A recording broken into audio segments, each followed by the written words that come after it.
Bonjour et bienvenue sur une nouvelle vidéo. Aujourd'hui, vidéo un peu spéciale puisqu'on va parler de la campagne en Thaïlande, et vidéo spéciale, on va plutôt dire vidéo bonus, puisque ce n'est pas une vidéo que j'ai écrit, travaillé ou structuré les propos, les sujets que je vais tenir. On va tout simplement parler de la campagne en Thaïlande. Pourquoi? Tout simplement parce que j'ai vu qu'on parle énormément, voilà, des condominiums de luxe à prix pas cher, des îles avec leurs plages. On parle beaucoup de villes, on parle beaucoup, voilà, des endroits avec plein d'expatriés, etc. Et je crois n'avoir jamais vu ou très peu vu de gens parler tout simplement de la campagne en Thaïlande, vivre dans la campagne en Thaïlande. Donc voilà, je voulais vous partager un peu l'ambiance qu'il y a, comment les gens y vivent, etc. Vous donner un maximum de détails pour tout simplement votre curiosité personnelle, ou même potentiellement vous donner des idées dans un futur. Moi personnellement, j'ai fait un an en bord de plage à Pattaya. J'ai pas trop aimé, beaucoup trop de touristes. La ville, là, je vais bientôt avoir un an à Bangkok. Pareil, j'aime bien, mais moi, j'ai vraiment besoin du côté nature, du côté d'avoir un jardin, parce que plus tard, voilà, je veux un peu plus devenir manuel, on va dire, avoir mon petit jardin, donc devenir jardinier, avoir mon petit jardin, faire pousser mes légumes, peut-être devenir apiculteur si jamais j'y arrive, voilà, pour avoir mon bon miel, faire ce genre de choses. Vous avez besoin de terrain.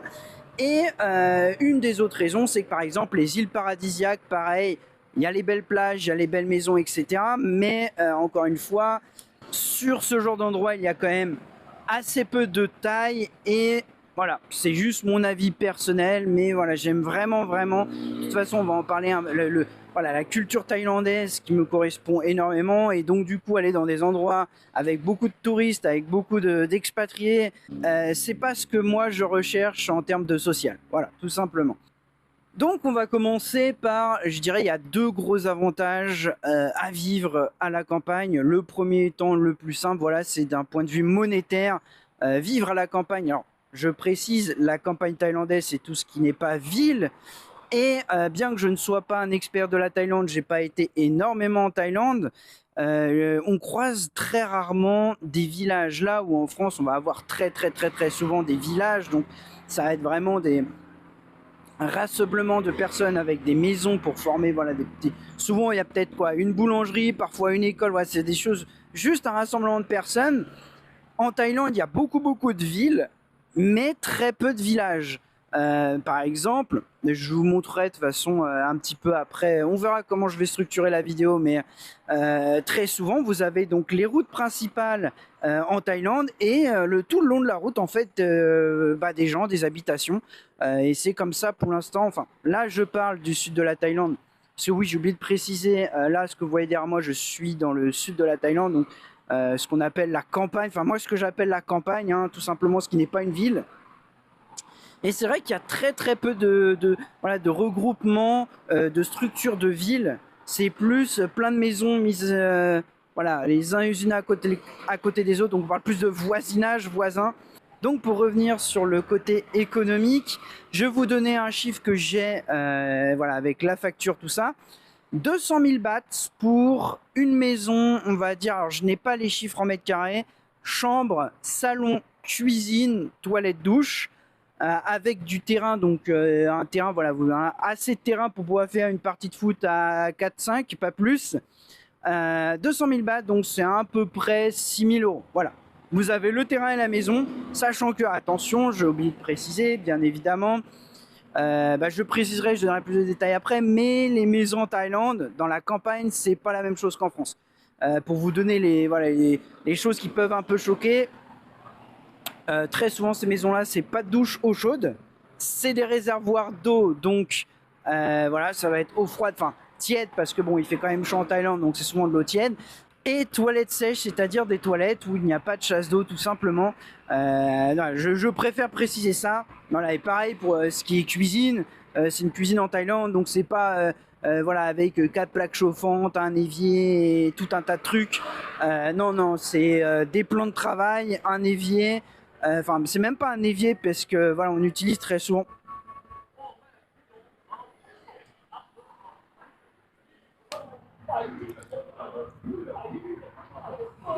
Donc, d'un point de vue économique, je vais vous donner des chiffres donc à la facturation, puisque les chiffres que vous allez trouver sur internet, souvent il y a de la négociation derrière, il y a des frais qui s'ajoutent en plus. Bref, je vous donne un chiffre, 200 000 bahts, une maison à acheter, donc avec un terrain, j'ai pas le nombre de mètres carrés malheureusement, mais un terrain assez grand pour avoir un jardin, pour voilà potentiellement avoir un demi-terrain de foot, on va dire, ou un petit demi-terrain de foot, une chambre, une salle de bain, douche, une salle à manger, une cuisine. 200 000 bahts, donc c'est à peu près 100 000 euros. Donc ça, c'est des chiffres il y a 10 ans donc, qui ont été payés. Hein. C'est 200 000 bahts, ni plus ni moins. Il faut aussi préciser, bien évidemment, je donnerai plus de détails après sur la structuration des maisons dans la campagne thaïlandaise, etc. Puisque ça n'a rien à voir avec la France, hein, bien évidemment. Mais c'est des choses qui, dans l'esprit, dans la tête d'un Français, ça ne peut pas exister. Mais il faut aussi savoir que la très grosse majorité des maisons en Thaïlande, ça ne vient pas avec une douche et de l'eau chaude. Donc pas de douche, pas d'eau chaude. Vous l'avez avec justement de l'eau de l'eau des réservoirs d'eau.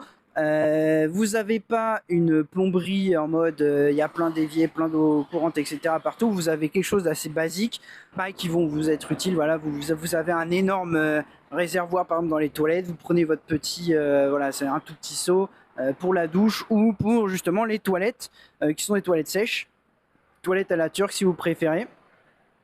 Donc voilà, oui, on est sur des prix pas chers, donc c'était en plus des prix à 10 ans, je reprécise, c'est aux alentours des 6 000 euros, mais 6 000 euros, vous avez une maison avec un terrain, même si elle est petite, même si vous pouvez, bon après bien évidemment, pour les Thaïlandais les plus riches, à la campagne, ils peuvent rajouter des toilettes avec un système justement pour faire. Ah, t'appuies sur le bouton, tout est nettoyé, t'as pas besoin de prendre le seau d'eau et de faire ça à la main, et l'eau chaude, etc. Mais voilà, les Thaïlandais à la campagne vivent vraiment très très très simplement. Ils en ont un peu rien à foutre de tout ça, et parce que ils sont très souvent ils ont été éduqués et ils sont nés comme ça, donc voilà. Maintenant, pour parler des prix un petit peu, voilà, ce qu'on peut trouver aujourd'hui avec l'inflation, parce que là, je parle d'il y a 10 ans. La Thaïlande, c'est un pays qui n'a pas été tant touché que ça par l'inflation, enfin, si je le compare par rapport à la France, mais voilà, il y a quand même une inflation, etc. Donc, je pense que vous pouvez trouver à peu près le même prix sur ces maisons, entre 8 000 et 10 000 euros. Bien évidemment, ça dépend de l'endroit et de la distance par rapport aux villes. Hein. Ça, c'est des critères qui ne changent pas, qu'importe le pays. Et vous pouvez avoir des grands terrains et des grandes maisons assez sommaires. Hein. C'est des maisons, c'est vrai que la première fois que je suis arrivé et que j'ai regardé les maisons, j'ai mon point de vue français qui est arrivé en mode « Ouah, ils sont pauvres ouah, ils sont pauvres !» Parce que c'est la première truc qui te passe à l'esprit. Tu vois qu'il n'y a pas de papier peint, pas de peinture, sauf sur les chambres. Le toit, il est très sommaire. Pareil pour ce qui est les murs, etc. Pas d'eau chaude, pas de...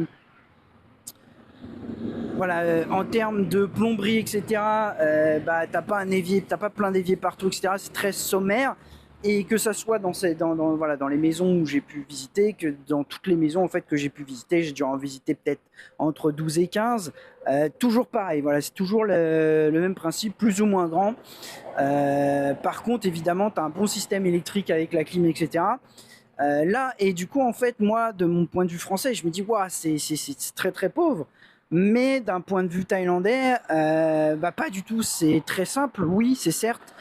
Mais pourquoi acheter ce qu'on n'a pas vraiment besoin, ce que eux ils n'ont pas vraiment besoin. Voilà, c'est tout simplement comme ça. C'est vrai que c'est un peu difficile de vous expliquer de leur point de vue comment ça se passe. Mais voilà, en gros, pourquoi acheter ce qu'on n'a pas besoin, quoi. Ils sont vraiment très simples dans la vie. Bon, moi évidemment, je pourrais, voilà, l'eau chaude et le petit bouton pour les toilettes, plus la petite douchette, c'est vraiment le truc. Mais voilà, pour le reste, après, c'est vrai que moi, je m'en bats un peu les couilles. Je reste...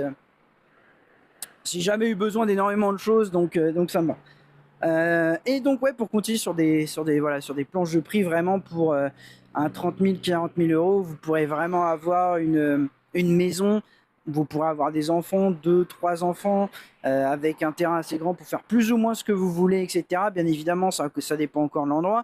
Et pour vous donner encore un peu de prix, si vraiment voilà, vous voulez vivre en campagne dans le luxe, les villas elles coûtent dans les 200-230 000 euros. Et quand je parle de villas, voilà, c'est des bonnes grosses villas avec, voilà, avec des grosses piscines, etc. Donc ça, c'est le premier avantage que je trouve de vivre à la campagne.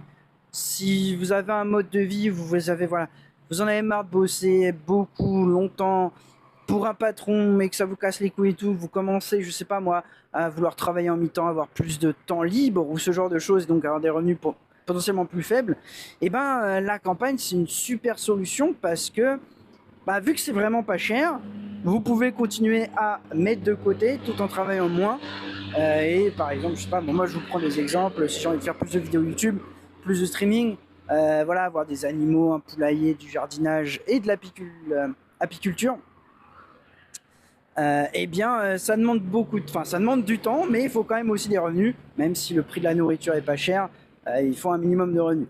Donc ça c'est le premier avantage. Le deuxième avantage, au-delà de la tranquillité, etc., c'est vraiment le côté social, puisque la campagne, en fait, ça correspond à la très grande majorité du territoire thaïlandais, ce qui veut dire que vous allez quasiment jamais croiser des expatriés ou des touristes. Enfin, déjà quasiment jamais des touristes, j'en ai jamais croisé. Par contre, j'ai croisé quelques expatriés, ouais, en un mois et demi, j'ai en croisé 3 grands maximum. Donc là, voilà, je vais essayer de prendre des pincettes et arrondir un petit peu les angles pour éviter de dire des trucs qui pourraient être trop piqués, hein. Je veux que ça reste une vidéo souple, on va dire. Mais ouais, le côté culturel thaïlandais, de la relaxation, voilà, du respect, de la bienveillance, et voilà, le fait aussi, vous avez un petit côté un peu spécial, hein, faut pas se mentir. Vous êtes un Farang, vous êtes un étranger.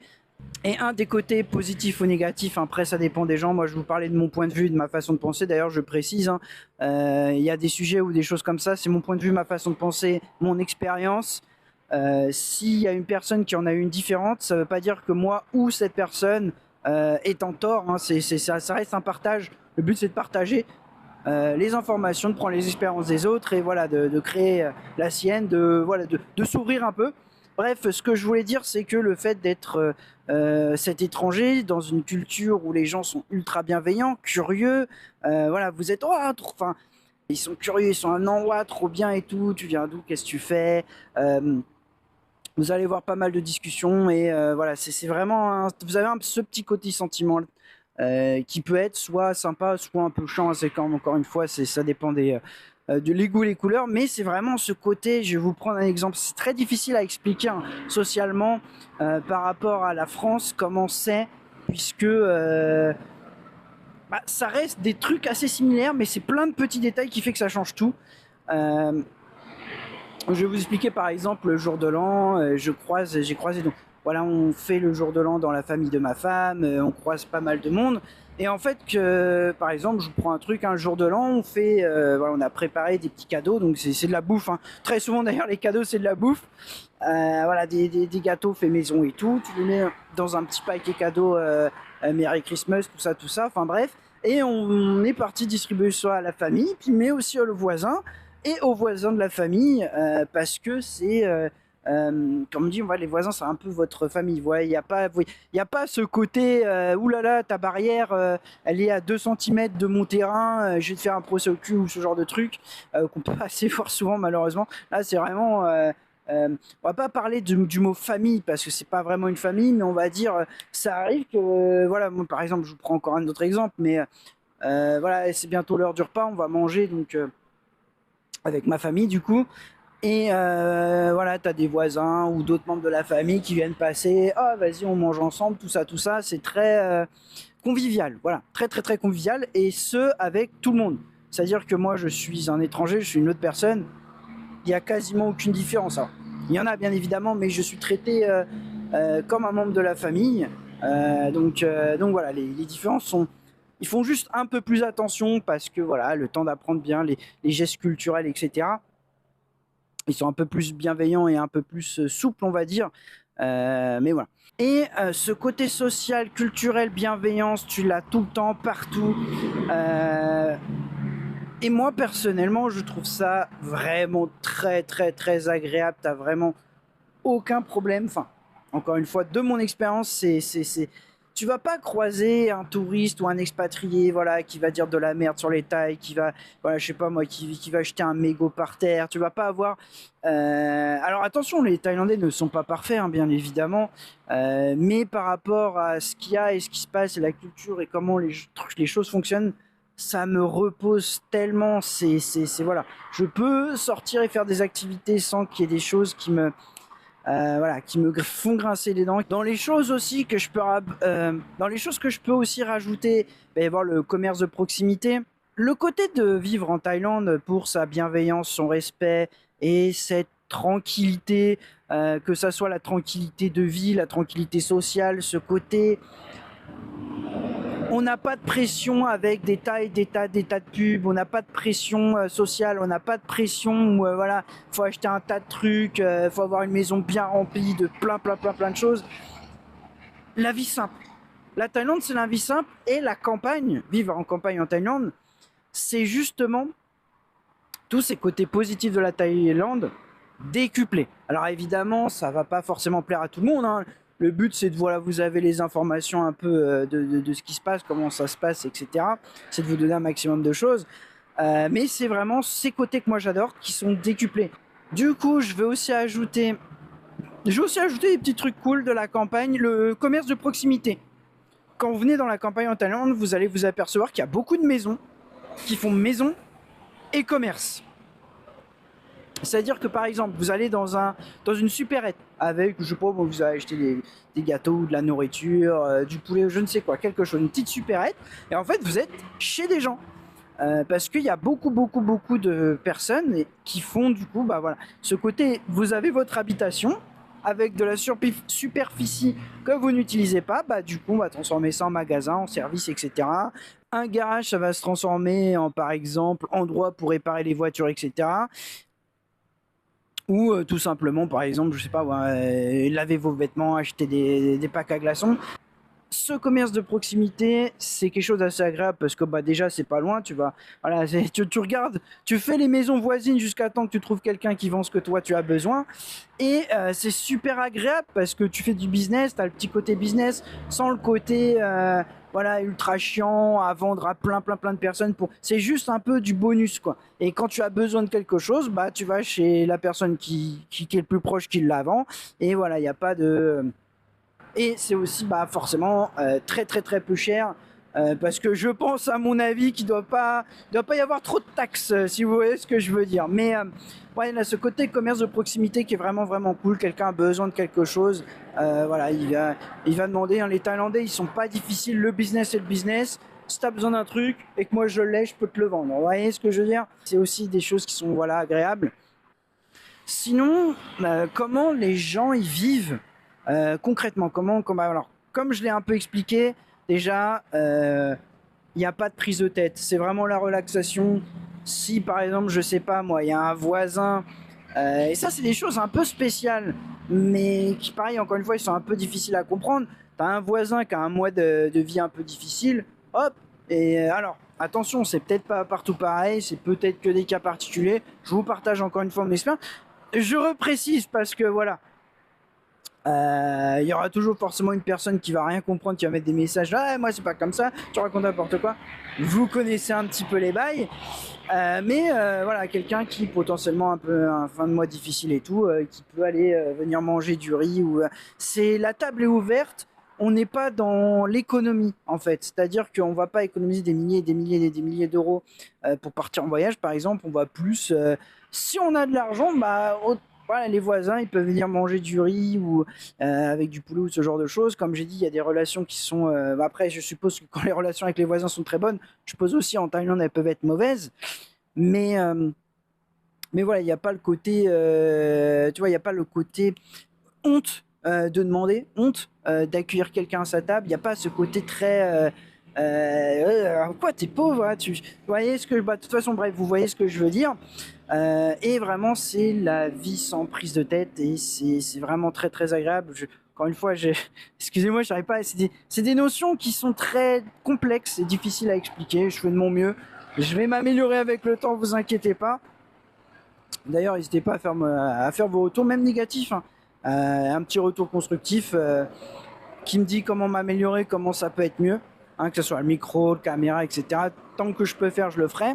Et donc voilà, donc pour résumer, c'est vraiment la simplicité de la vie. Alors bien évidemment, quand j'ai simplicité de la vie, voilà, si vous avez quand même des sous, vous allez pouvoir, par exemple, je vous prends comme moi, un ordinateur, internet, moi j'ai besoin de la clim parce que, bah voilà, quand il fait 36 et humide, moi je suis en PLS, hein, voilà, c'est quelque chose que malheureusement, surtout quand tu as l'ordinateur qui chauffe, hein, qui est mon outil de travail principal, pareil, hein, tu peux payer, et encore une fois, commerce de proximité, tu vas installer l'eau chaude et une douche, et ben tu trouves quelqu'un très facilement qui sait, tu sais faire ça? Oui, bah vas-y, tu prends combien? Ok, et tu sais faire, tu as du savoir-faire, et bien directement tu vas, enfin, tu vas vendre en fait. C'est vraiment, il n'y a pas de, c'est pas, c'est spécial comme chose, mais voilà. Et pareil pour les toilettes, etc. Et c'est vraiment, bah, c'est du service qui est pas cher. Et après, bien évidemment, vous pouvez aussi trouver des entreprises, etc. qui le font, hein, c'est la même chose, mais ce sera un poil plus cher. Surtout si vous n'avez pas de relation. Voilà, le principe c'est d'avoir et de connaître pas mal de monde. Bref, j'espère que cette vidéo vous a plu. Je ferai peut-être des updates, hein. Alors ça va être dans très longtemps, mais bien évidemment, voilà, moi-même je bougerai à la campagne, c'est sûr et certain, parce que ça soit d'un point de vue économique ou culturel, j'aime vraiment beaucoup. Le gros désavantage qu'il y a, bien évidemment, c'est il va falloir que je reconvertisse mon permis pour pouvoir conduire. Tu es obligé de conduire à la campagne, hein, ce qui est très logique, mais moi j'aime vraiment pas ça. Et ce qui est un coût en plus, bien évidemment, donc il faut penser aussi à ça. Sachant qu'en Thaïlande, pareil, encore une fois, au niveau des voitures, c'est très différent de la France. En Thaïlande, tu n'achètes pas de l'occasion, tu n'achètes pas, voilà, une vieille Renault à 1000 euros parce que t'as pas envie de mettre plus et que voilà. La voiture elle a beau cracher ses poumons, voilà, tu t'en bats un peu les couilles parce que c'est le moins cher possible. En Thaïlande, tu achètes une voiture, tu l'achètes bah, quasiment le prix de ta maison en fait, c'est neuf et après bah, ça dure ça dure toute la vie, ouais, ça dure presque toute la vie. C'est pour ça que vous voyez quasiment que des voitures neuves. Alors je pense qu'il y a d'autres raisons bien évidemment, mais les Thaïlandais ils achètent pas d'occasion, c'est vraiment voiture neuve et tu gardes ça toute ta vie. T'en fais attention, tu gardes ça toute ta vie ou presque toute ta vie, je suppose. Ça faut changer quand même au bout d'un moment donné. Mais moi je vois des voitures qui ont plus de 10 ans, elles sont toujours neuves. Enfin, je suis pas mécanicien, mais j'ai l'impression. Donc voilà pour cette conclusion. Des petites vidéos bonus comme ça, déstructurées. Si jamais ça vous a plu, j'en ferai sûrement plus sur des sujets, voilà, un petit peu juste un petit peu en mode vlogging, etc. Donc du coup, si cette vidéo, ce format vous a plu, n'hésitez pas à vous manifester. Si jamais vous en avez rien à foutre et que c'est naze, vous avez trouvé ça moins bien que les autres, etc. Pareil, un petit message. Essayez de m'expliquer un minimum pourquoi, ça me permet d'avancer. Et puis, si jamais vous aimez bien ce côté un peu plus détendu, je pose la caméra et on parle de sujets sans forcément que j'ai structuré les choses. Faut pas hésiter, hein. Le désavantage de ça, bien évidemment, c'est que je vais oublier de parler de pas mal de choses. Donc voilà, et d'ailleurs, hein, en parlant de ça, si vous avez vos propres expériences, n'hésitez pas à les écrire dans les commentaires. Le but de cette chaîne, c'est le partage, que ça vienne de moi, mais que ça vienne aussi de vous. Même si vous avez une expérience différente. Si par exemple vous allez me dire moi la campagne j'aime pas parce que j'ai eu ça comme expérience, c'est intéressant aussi pour pouvoir avoir justement les personnes qui ont besoin de récupérer pas mal de données pour prendre des décisions ou tester des choses, pour les aider un maximum. Donc voilà. Sur ce, en attendant la prochaine vidéo, je vous fais des bisous. Je vous souhaite une très bonne journée. Je vais sûrement finir cette vidéo avec un petit peu de... Je vais pas filmer la maison où vivent les parents de ma femme parce que voilà, c'est la vie privée, mais je vais filmer un petit peu autour pour que vous voyez un peu à quoi ça ressemble. Bon, il n'y a rien y a rien de spécial à part la végétation, mais voilà. Donc sur ce, à la prochaine. Au revoir.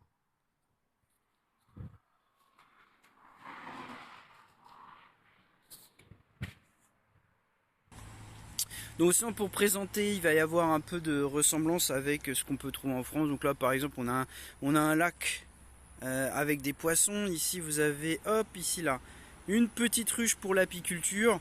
Bon là elle est vide mais des fois ça peut être rempli. On a ça, c'est une maison, donc c'est une maison d'invités, il n'y a pas de chambre d'invités. Et là par exemple pour vous montrer,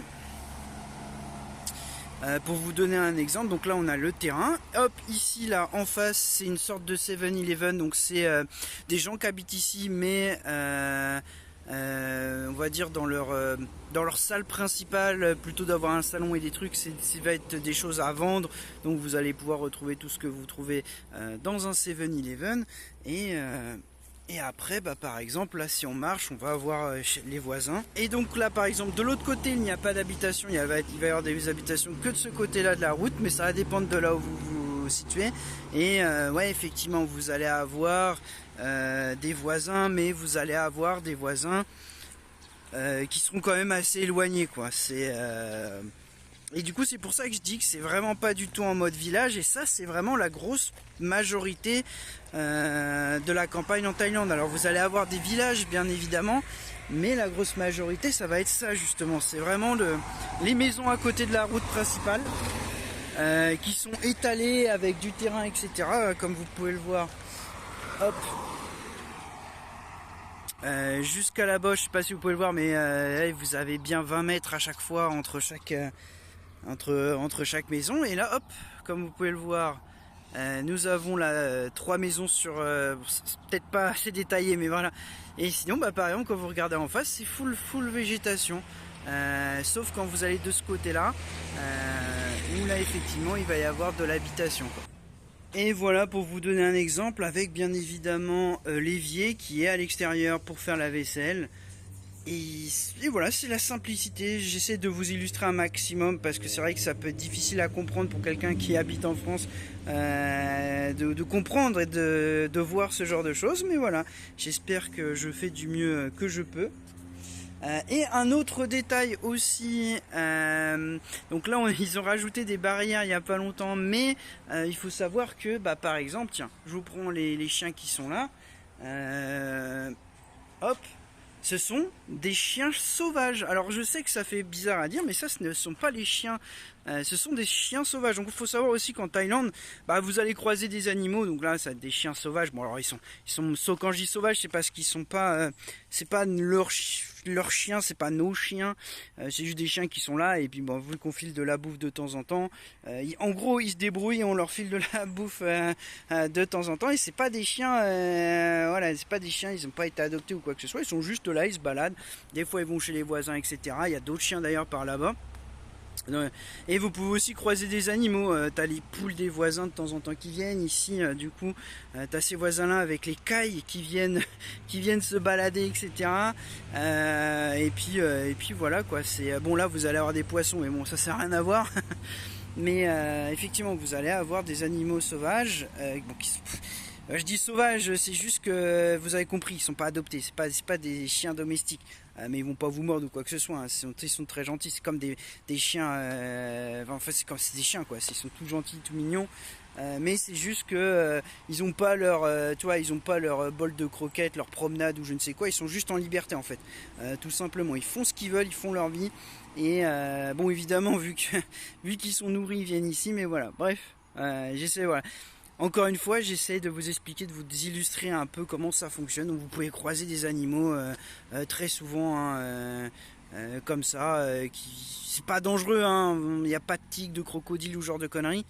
Ici en tout cas, il n'y a pas de singes non plus. Des fois on peut aussi croiser des singes, mais c'est pas, il n'y a pas de risque, il n'y a pas d'agression quoi. Bref.